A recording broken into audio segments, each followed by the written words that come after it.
Жашоонун маңызы.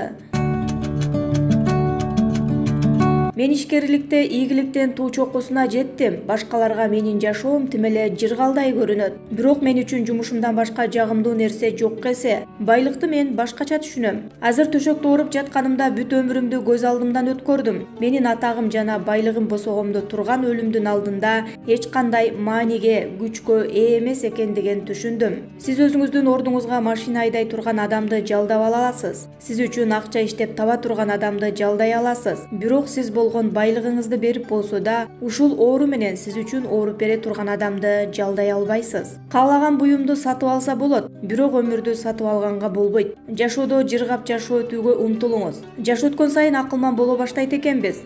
$30 алынган саат менен $300 алынган саат бирдей эле убакытты көрсөтөрүн түшүнө баштайбыз. $30 турган вино ичсеңиз да, $300 турган вино ичсеңиз да бирдей эле мас болосуз.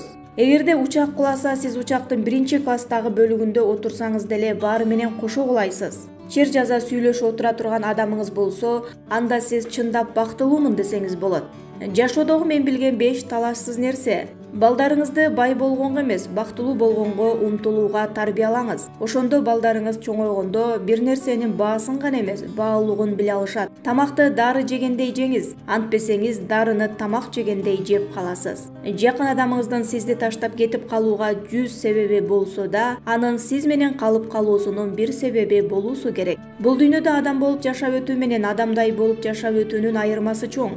Эгерде тез баскыңыз келсе, анда жалгыз басыңыз. А эгерде узакка жеткиңиз келсе, анда чогуу басыңыз.